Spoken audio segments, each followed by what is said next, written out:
ชาวบ้านนาสังเหาะพร้อมเพรียงกันนะพี่น้องหาเอาหินแห่เพื่อจะมาปกทางรวมเห็ดทางเข้าบ้านเพิ่นเนาะซึ่งหมู่บ้านนี่ก็ถือว่าสามัคคีกันดีนะพี่น้องสบายดีพ่อพี่น้องสำหรับคลิปนี้บ่าวพรก็มาอยู่เส้นทาง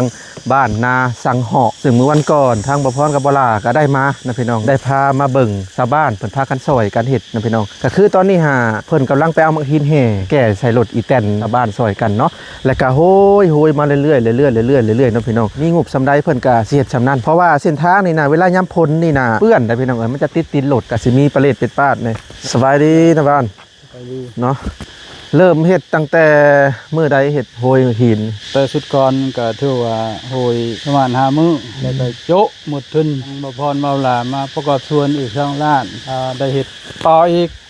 มื้อนี้แหละเริ่มมื้อนี้ซึ่งจากบ้านนาสังเหาะนี่ไปเมืองชนนี่จักหลัก40กว่าบ่40ป่า47หลักถ้าว่าเส้นทางสะดวกนี่ก็แป๊บเดียวนี่มันจะยากมองตรงกันขี่ชุงขี่ชายคุมสารพัดอยู่บนนี้คือบ่พรเมื่อบ้านก็เที่ยวเมื่อเส้นทางนี่แหละ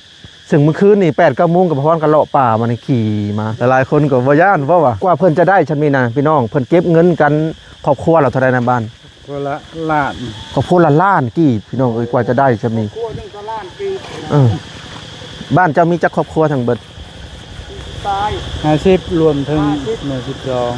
50ก็ประมาณ50 ล้านนะพี่น้องได้ฉันนี่เนาะ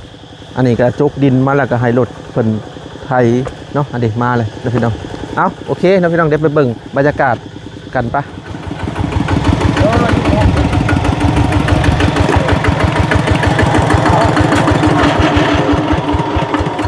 นี่ดิเนาะกะรถหนึ่งก็แก้ได้บ่หลายพี่น้องเอ้ยได้ประมาณซ้ำนี้แหละใช้ลายกับยันบ่ขึ้นไปห้วยอ๋อมันตะพังลงไปเอาในห้วยได้ลงตะพังได้มันลายนี่ตะพังตะพายให้ตะว่าตะพายจะเคยละตักค่อยสักคืนนิด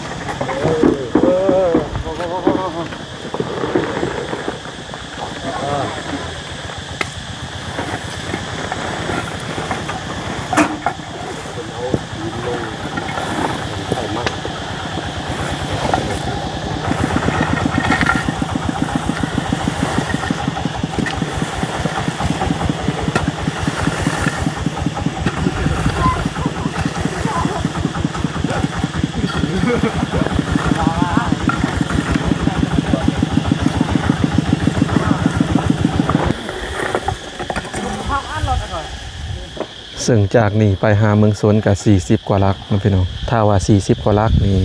ถ้าเป็นแบบนี้ตลอดทางในการแล่นแป๊บเดียวนะพี่น้องก็คือเส้นทางที่บนประเทศใหม่นี่